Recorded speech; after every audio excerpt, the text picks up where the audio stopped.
1,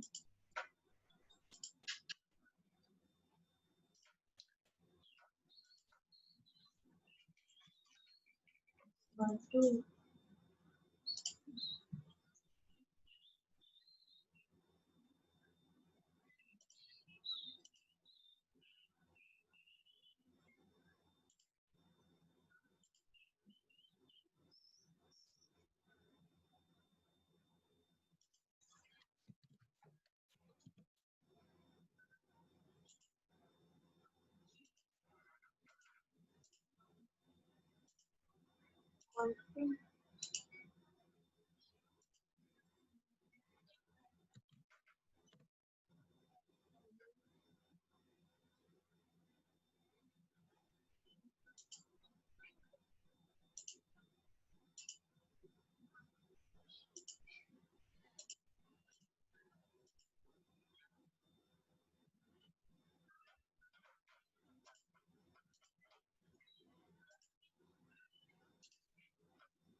No, pero los bichos, y aquí pregunté, y es que desde el jueves no tienen convenio de pago en el corresponsal de allí, que por cualquier baloto, que en el baloto del éxito.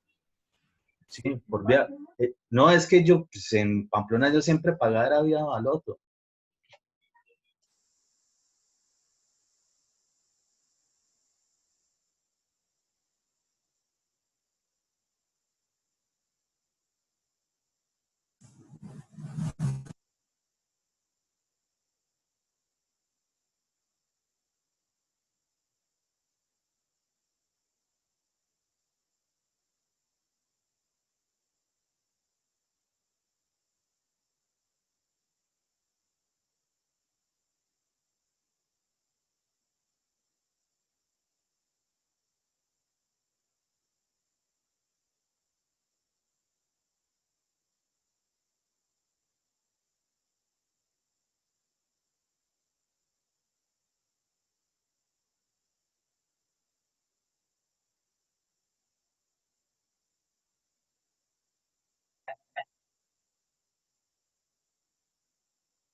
Buenos días, muchachos.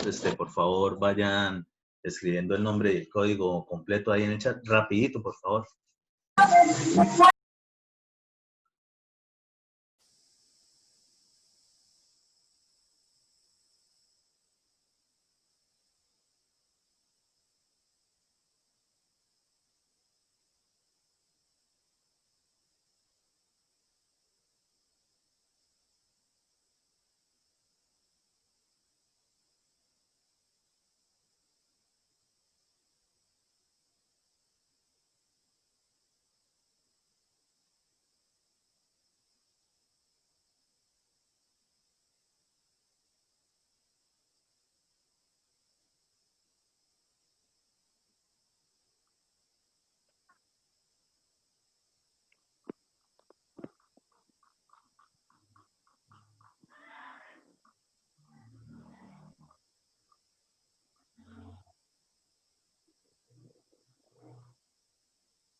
Por favor, rapidito, los que faltan ahí por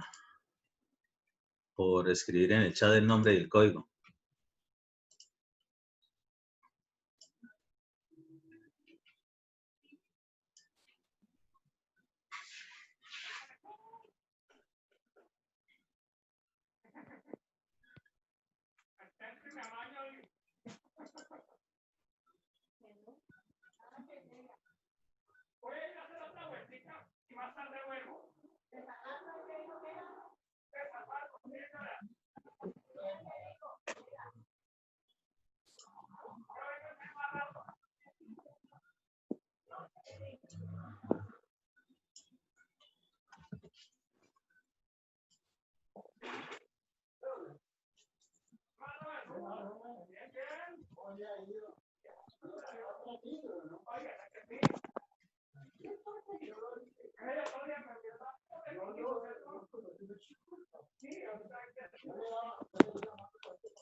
Por favor, recuerden apagar sus micrófonos.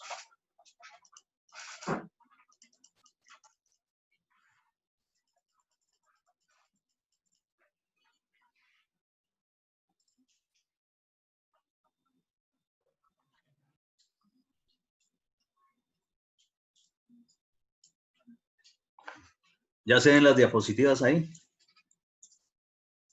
Sí, profe. Sí, profe. Ok, iniciamos. Esto que voy a hacer, primero se supone que todos lo tuvieron que haber visto en forma de contratación estatal, que es la materia que les abre esta asignatura. Pero por si acaso yo se los vuelvo a repasar porque obligatoriamente es algo que ustedes van a tener que dominar durante toda la vida profesional y sobre todo en lo que tiene que ver con el desarrollo como residentes de obra. Adicional de eso, obligatoriamente lo tendrán que desarrollar completico dentro del taller que les voy a colocar ahorita en la tarde cuando terminemos esta clase. En ese taller, pues, de una vez les digo, ahí va a ir de todo, va cantidades de obra, va cuestiones de diseño, van cuestiones de manejo de cronogramas, van cuestiones de nómina, van cuestiones de manejo de actas, ¿sí?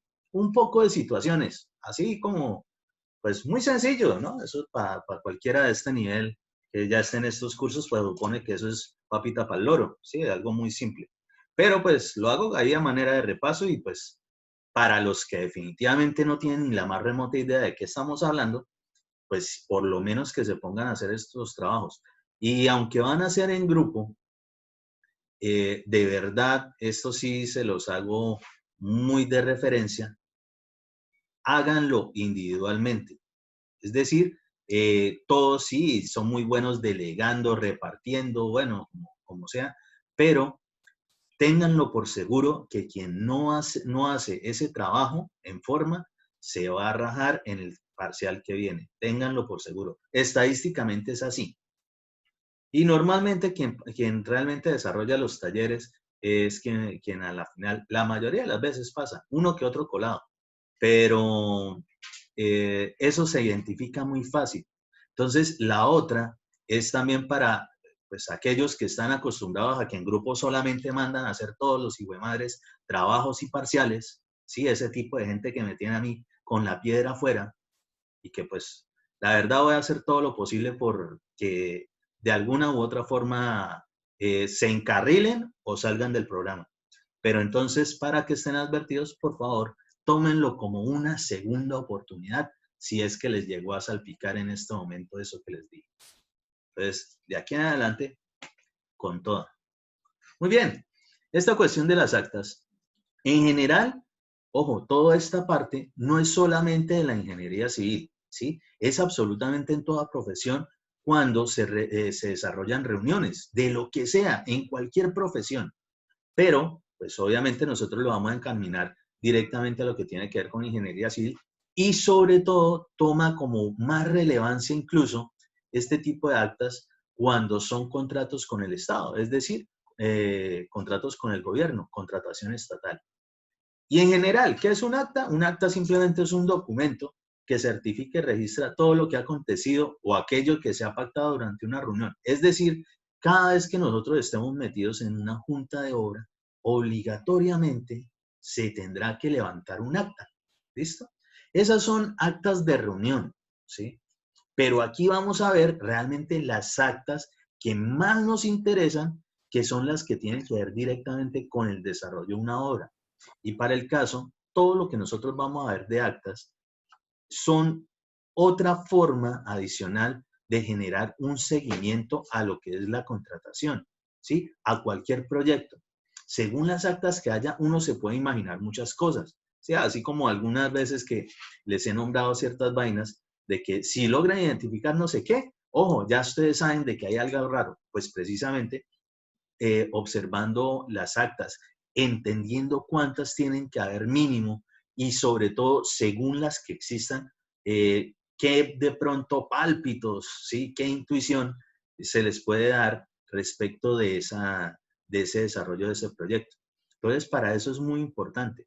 Adicional de eso, pues digamos la estructura como tal, ustedes van a tener que saber de dónde carajo sale todo eso. Y para el caso, una vez más, siempre se los he repetido, la primera vez que ustedes entren a cualquier proyecto como residentes de obra, lo primero que van a tener que hacer es solicitar todo el jurgo de información que haya. ¿Qué información? Técnica, administrativa, financiera. Dentro de eso, pues normalmente lo técnico, pues ustedes obviamente se imaginan que son estudios de suelos, diseños estructurales, hidrosanitarios, eléctricos, bueno, cuánta vaina. Normalmente se resumen en los planos de los cuales ustedes deben identificar qué actividades y qué cantidades de obra, porque se extraen específicamente de ahí. ¿Listo? Eso es la parte técnica. Y obviamente que se supone que ustedes eso lo dominan.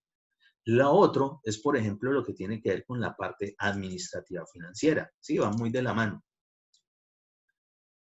¿Para qué hay que saber eso si nosotros vamos a estar como residentes de obra? O sea, ¿qué? ¿Acaso es que nos la vamos a pasar leyendo documentos mientras, en vez de estar de pronto revisando si los refuerzos están bien armados, si el concreto está fundiéndose con la dosificación que es, si las formaletas están bien aplomadas, si están bien alineadas, si los muros se están levantando según las hiladas que se han definido? No, adicional de todo eso, resulta que acontece que nosotros cada vez que vamos a necesitar, digamos, pasar un informe o solicitar de pronto algún pago para el proyecto en sí, y ojo, nosotros lo armamos, lo elaboramos, pero nosotros no firmamos para nada ninguno de esos documentos. ¿Sí? Esos son casos muy particulares de algunos contratos, de algunos proyectos, donde incluso le meten la firma también de los residentes. Depende obviamente del, digamos, el tipo, la magnitud del proyecto de infraestructura en el cual se participe. Sí, a veces definitivamente un residente de obra, y así como ustedes lo saben ya, que para algunos proyectos depende también de, digamos, la experiencia específica que se debe tener, a veces logran vincularlos, pero no es para nada lo común, ¿sí? Entonces, nosotros nos vamos a ir a lo que es más común, es decir, que los que firman son realmente los representantes de la parte contratante y los contratistas, es decir, nuestros jefes directos. Incluso los directores de obra tampoco firman esas actas por lo general, por lo general. Muy bien, entonces, cuando ustedes llegan el primer día, al solicitar todo tipo de información, ustedes también van a tener que solicitar o saber o averiguar todo lo que tiene que ver con la parte contractual, ¿sí? Es decir, todo lo anterior en materia de documentación al desarrollo o ejecución del proyecto. Todo eso que ha ocurrido ahí.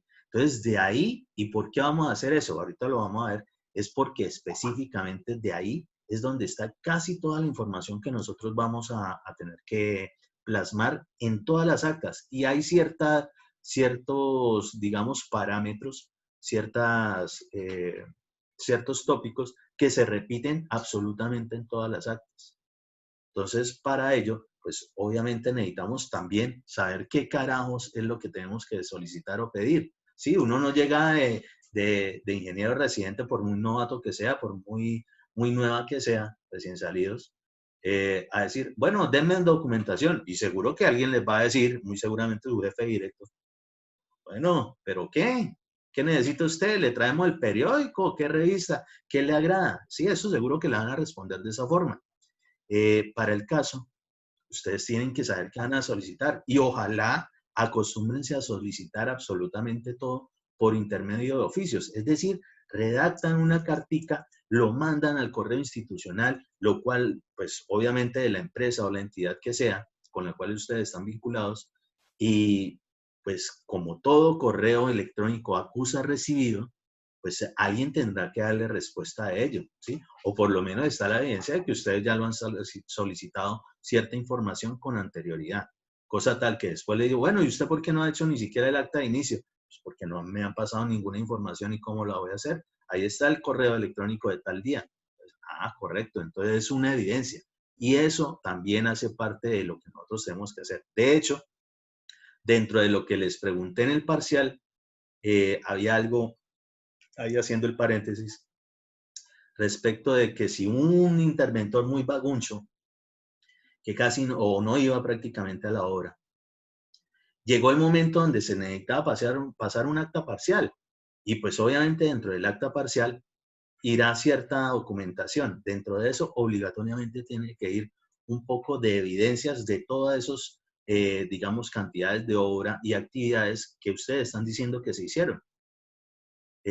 Para ello, definitivamente es obligatorio el registro fotográfico, fundamental, ¿sí? De hecho, la aplicación esa Timestamp, pues hay 50.000 millones de aplicaciones de esas donde pueden colocar toda la georreferenciación, fecha, hora, bueno, en fin. Eso es lo que sirve precisamente para eso, toda esa evidencia. ¿Por qué? Algunos colocaron que, no, lo escribo en la bitácora. Claro, pero es que nosotros ya hemos tratado el caso de que las bitácoras pueden ser viciadas, es decir, se las pueden inventar en cualquier momento. Entonces, no porque lo diga la bitácora y sobre todo porque allí no va a estar, si el interventor no ha ido, pues ¿quién carajos va a avalar eso que estamos diciendo? Solo nosotros, entonces nosotros podemos decir hasta misa en cualquier papel, el papel aguanta todo. Y pues, sí, listo, firmamos. ¿Y qué? O sea, eso solamente nos va a servir a nosotros de respaldo, a nosotros. Pero respecto de otros, bueno, y si nadie verificó eso, yo voy a haber escrito ahí cualquier cuento, cualquier historieta. Entonces, eso no era la solución. En cambio, una solución de, por ejemplo, se está desarrollando tal actividad, normalmente todo lo que tiene que ver con fundiciones de concreto, de lo que sea, pues uno toma la fotografía, toma ciertas medidas que se note en la fotografía, después una foto de pronto más alejado en contexto donde es, para eso tienen la georreferenciación, la fecha, hora y lugar, ¿sí? Y pues que se note definitivamente que fue en el proyecto. Y con eso por lo menos ya se tiene una evidencia. Así es que se hace, ¿sí? De resto, todo el mundo va a ser desconfiado de todo el mundo, ténganlo por seguro. Y es así, toca tener evidencias. Adicional de eso, bueno, pues si es concretos, obligatoriamente tendrán que ir de pronto algunos ensayos de resistencia o demás. Bueno, ¿cuánto ensayo hay que hacerle al concreto? Que ustedes obviamente se lo saben todos, ¿sí? Estoy simplemente como para contextualizar el tema. Muy bien, entonces dentro de eso, entendamos que las actas son fundamentales porque también son evidencias, pero para que tomen más fuerza requieren de otro tipo de documentación. Ahorita más adelantigo lo miramos porque eso fue parte de otra pregunta que también les hice en el parcial anterior. Muy bien, vámonos a la parte contractual.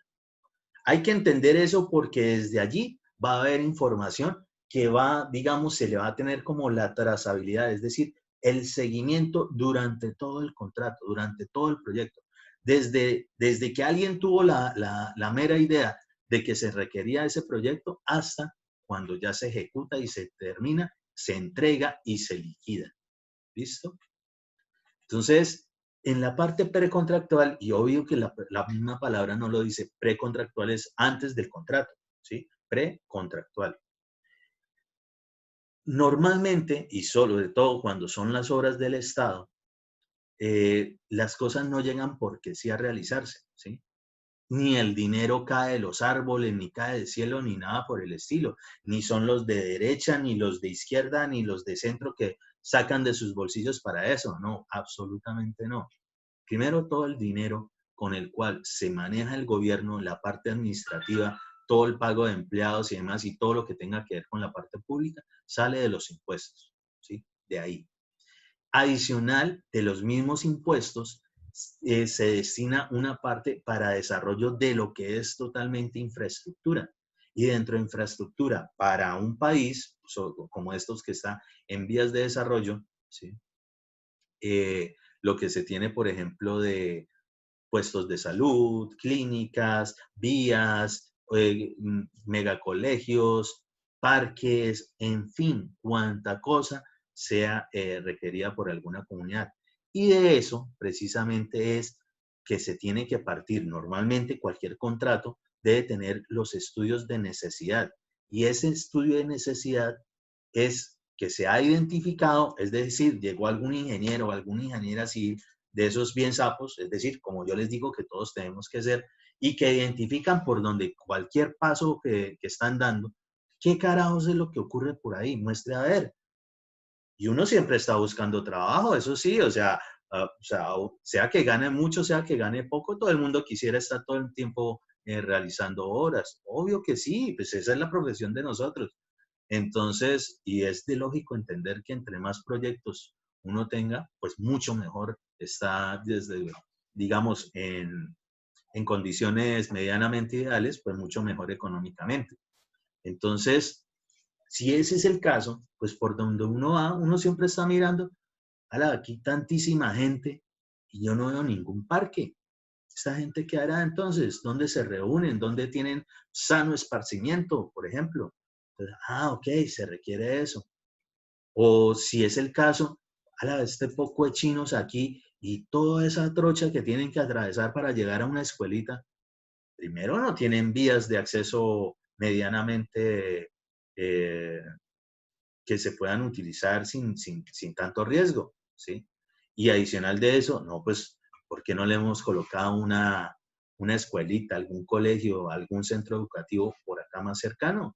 Precisamente para esta población. Aquella ya pues tiene para abastecer o cobijar por lo menos, tendrá la cobertura de ciertas zonas. Todo eso son cuestiones de necesidades. ¿Quiénes las identifican? Nosotros. Pero antes de eso, y digamos que la parte lógica es que es así, primero hay que solventar las necesidades básicas y luego sí el resto de cosas que van mejorando la calidad de vida de una comunidad en general. Entonces, necesidades básicas, la parte de energía eléctrica, la parte de acueducto, la parte de alcantarillado, ¿sí? Esas son necesidades básicas. A partir de ahí, el resto de cosas.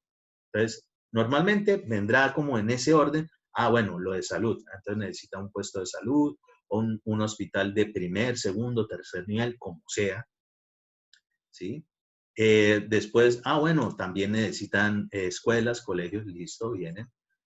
No, pues también necesitan parques y zonas recreativas, ok, su parque multifuncional, ahí va. Y así sucesivamente. A medida que van progresando, pues van llegando allí. Ojo, se me olvidó, por lo menos ahí dentro de las necesidades básicas está obviamente lo que tiene que ver con las vías de acceso, ¿sí? Entonces, las vías de acceso son fundamentales, primero, para el desarrollo socioeconómico de cualquier región. Entonces, normalmente van acompañadas, justo cuando ya tienen por lo menos acueducto y energía eléctrica, seguro que van las vías, ¿sí? Rapidito. También para poder acceder a esos otros sitios de pronto que le sirvan no solo en la parte económica, sino de cuidado en general. De pronto hospitales más cercanos, escuelas de pronto mejor posicionadas, más cercanas, en fin. ¿Sí? Entonces todo eso nosotros lo identificamos. Y en general una entidad del gobierno pues debe tener su personal técnico, ingenieros, colegas de nosotros, precisamente para ello. Después de eso, de identificada la necesidad, se inscribe en el banco de proyectos. Y entonces, antes era mucho algo que se denominaban las fichas EBI y BEPIN, que más o menos se han derivado en algo que se denomina las tablas del MGA. El MGA es la metodología general ajustada, ¿sí? Es precisamente cómo se llena eso todo en línea. Es fácil, son unas, digamos, unas matrices que se alimentan con un poco de información. Y pues eso, desde el punto de vista del gobierno, entonces desde el Departamento de Planeación Nacional, que es el que identifica, ajá, vamos a estar invirtiendo todo este jurgo de impuestos que la gente, los que sí pagamos impuestos, nos dan, lo vamos a destinar a estas y estas y estas cosas. Ok, de ahí, entonces, donde se define el dinero va destinado a qué? A cuestión educativa, a cuestión de salud, a cuestión de vías y transporte, a cuestión de recreación, embellecimiento y demás, es decir, los parques, en fin, acueductos, saneamiento básico en general. Entonces, de entrada, los dineros que destina el gobierno a nivel nacional tienen un direccionamiento específico. Y eso, con eso tiene un código, un numerito. Eso es lo que se denomina disponibilidad presupuestaria. Es decir, se dispone de un dinero, pero específicamente para algo. Con eso, entonces ya se sabe, bueno, cuando le llega, digamos, a las gobernaciones, a las alcaldías, de donde sea, saben que ese dinero, esto es para vías, ok. Entonces ya sabemos que vamos a tener de todo eso que ya de Sapo nos hemos identificado que tenemos necesidades de vías, pues con eso vamos a buscar dónde vamos a realizar con el dinerito que nos llega esas inversiones y así sucesivamente. Pero si viene, por ejemplo, algo que diga que es para salud y resulta que usted, no, pero es que, mano, ya casi vienen elecciones, o por lo menos los políticos esos, ya casi vienen elecciones y las vías sí que generan por lo menos que se dé la obra y pues ahí ganamos boticos. Entonces cogen y ese dinero que era para algo de salud lo invierten en vías. Eso de entrada ya es un delito para esos dirigentes y es lo que se denomina peculado. Entonces, por eso la disponibilidad presupuestal es algo muy estricto respecto de la gestión de algún gobierno. Ahora, hay zonas, hay alcaldes o gobernadores, alcaldesas o gobernadoras que son muy buenos gestionando, es decir, traen recursos desde el gobierno nacional para todo. Ya bueno, pues si tienen para todo, pues saquen contratos para todo. Pues para nosotros mejor como ingenieros civiles. Pero pues esa, digamos, es la estructura de cómo se hace. Esa disponibilidad presupuestal va a ser parte de esas cuestiones que van a aparecer durante todo el proyecto en algún momento. Muy bien, después de que se tiene el dinero que ya ha llegado, ya se sabe para qué es, ya se sabe cuál es la necesidad, obviamente que tiene que estar inscrita en el banco de proyectos porque si no, no nos hubiesen mandado ese dinero. Se define cuál es la modalidad de contratación. ¿Cuál es modalidad de contratación? La típica, licitaciones, selección abreviada, contratación directa, mínima cuantía, etc. ¿Sí? Según eso, pues digamos que más o menos nos vamos a direccionar hacia lo que es la licitación, porque la selección abreviada, que es lo muy parecido, pues simplemente es que no entra tanta gente y ya. Resulta que acontece que cuando es selección abreviada, y específicamente es eso, que no participan muchos, sino algunos medios seleccionados a la suerte, normalmente se les solicita o las entidades solicitan algo que se denomina póliza de seriedad de la oferta o póliza de garantía de la oferta. Es decir, que usted no le está robando, si es de los que quedó, digamos, opcionados a poder participar, no le está quitando el cupo de pronto a otro que sí quería y que de pronto se la iba a ganar, posiblemente. Entonces, si usted no presenta nada y le robó el cupo al otro, por lo menos le van a cobrar ahí una plata por la aseguradora. Ojo, todas las pólizas, todo lo que diga pólizas, la entidad que las expide son las aseguradoras, ¿sí? cuestiones privadas, no tienen nada que ver con la parte pública, pero la parte pública, las entidades contratantes normalmente la solicitan precisamente para tener un respaldo económico en caso de que el contratista la embarre. Prácticamente es eso, como para que entiendan a qué nos referimos con esa cuestión de que nos soliciten pólizas en general. Entonces, para el caso es esa póliza y pues con eso pues garantizan por lo menos de que o pierde el dinero o presenta por lo menos algo. Muy bien, nos presentamos. Ahora somos contratistas. Generamos nuestros APUs, generamos nuestro presupuesto, tremendo cronograma, ¡pam! Mandamos, llegamos obviamente mucho antes de la hora del cierre, ¿sí? Y podemos participar y no la ganamos. Estuvimos de buenas. Qué bien, no lo ganamos.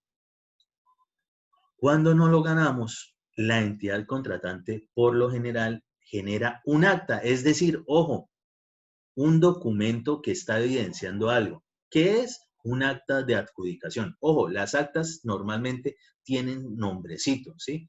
Acta es como el primer nombre y viene con su apellido completo. Entonces, acta de tal cosa. Entonces, para el caso, un acta de adjudicación es cuando ya se sabe específicamente que no la ganamos, es decir, tal Pepito Pérez, Petunia no sé qué, ingenieros, representantes legales de la unión temporal, del consorcio, de la sociedad anónima limitada, SAS, lo que sea, o en persona natural, se ganaron el contrato tal, es decir, esa licitación en la cual se participó. Y bien, resulta que acontece esta, por ejemplo, esa acta de adjudicación. No es que sea directamente del tiempo de ejecución del proyecto, ¿sí? Nosotros vamos a hacer muchas referencias a las que son a partir de que nosotros somos residentes. Aquí ni siquiera tienen ni idea si vamos a hacer, si es que la licitación no lo solicitó, de que tenían que enviar en su capacidad organizacional quién iba a ser el residente de obra o la residente de obra. Pero normalmente no es así. Entonces, esta acta simplemente es un documento con el cual quedan el contratista, es decir, ese que va a ser nuestro jefe en algún momento, y la entidad contratante. Muy bien, una vez se adjudica, pues se genera lo que es el contrato. Y este documento es importantísimo. Y una vez más, todavía no nos hemos asomado por allá, todavía no hacemos parte del combo de ese contrato, ¿sí?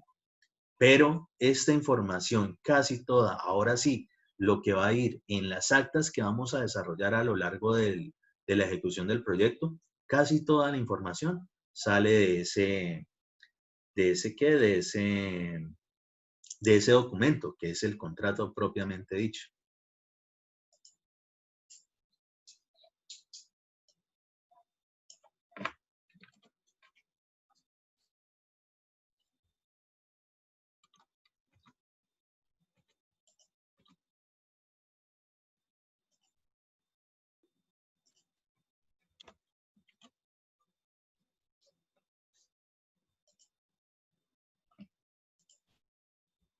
Ok, entonces, ¿qué nos van a encontrar normalmente en un contrato? Y hay que, o sea, hay que identificarlo porque con ese documento nosotros vamos a estar trabajando muchas cosas. Entonces, ¿qué tiene un contrato en general? Un número consecutivo del contrato, es decir, un numerito. Normalmente cada vez que se inicia un año en cualquier entidad pública, se genera una nueva numeración, es decir, parte de ceros. Entonces, digamos, el 2 de enero del 2020, el primer contrato fue el 001 del 2020. Y así sucesivamente. Y obviamente en una administración pública, pues no es solo contratación de que tenga que ver con infraestructura, sino de todo, suministros, cuanta vaina, ¿sí? No tiene ni siquiera que otras cosas que ver directamente con la ingeniería civil, ¿no? Muchos otros contratos. Pero para ello, precisamente llevan un consecutivo de saber qué tanto estuvieron manejando de dineros invirtiendo en ese periodo de esa administración, ¿sí? Es una forma también de, en general, poderle hacer seguimiento los que tienen que verificar esa parte. Segundo, fundamental, lo que es el objeto del contrato. Y por favor, alguno, alguna, que me recuerde, y esto pues obviamente que lo tienen que saber, ¿qué significa o qué carajo es objeto del contrato? ¿Qué es un objeto del contrato? Por favor, los escucho. Es como o sea, claramente el objetivo de lo que va a ser el contrato, ¿no? Como por ejemplo, mm, ¿cómo es que? Mejoramiento de la vía tal. A lo que se va a llevar a cabo como tal, ¿no, profe? Sí, sí, de lo El que va a objeto es lo tratar que se va a tratar, lo que específicamente. se va a hacer. Sí, eso es lo que se va a ejecutar. Ojo, tiene que ser algo específico. Sí, Sí, como. ¿sí? No puede de pronto decir, vamos a realizar vías en el municipio de Asgard, en la zona urbana, y ya.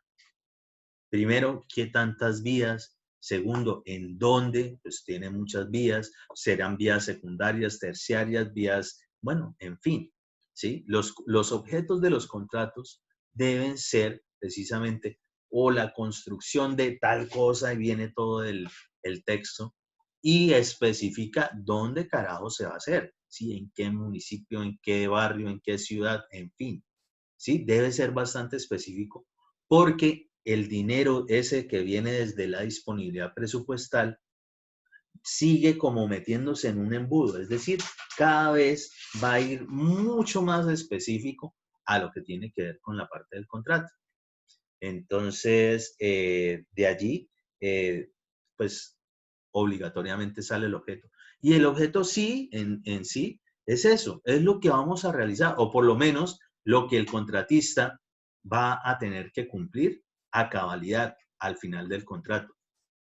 Lo que va a derivar en el director de obra de que, ojo, todo ese poco de actividades y cantidades lo tenemos que desarrollar para dar cumplimiento al objeto del contrato. Y ahí sí, entramos nosotros como residentes, pues nosotros somos los que vamos a estar en forma de que todo eso que estamos haciendo es porque es precisamente el cumplimiento del objeto de un contrato. Cuando los objetos de los contratos no se cumplen, vienen sanciones, ¿sí? Así como lo hicimos, lo vieron más o menos en el taller que realizamos en el primer corte, precisamente eso era porque estaban incumpliendo el objeto del contrato, ¿sí? Porque no estaban desarrollando o no habían desarrollado en el tiempo estipulado ese objeto para el cual fue contratado en su momento ese consorcio, esa ingeniera. Ok. Adicional de eso, el valor. Fijo tiene que ir el valor con el cual se contrata.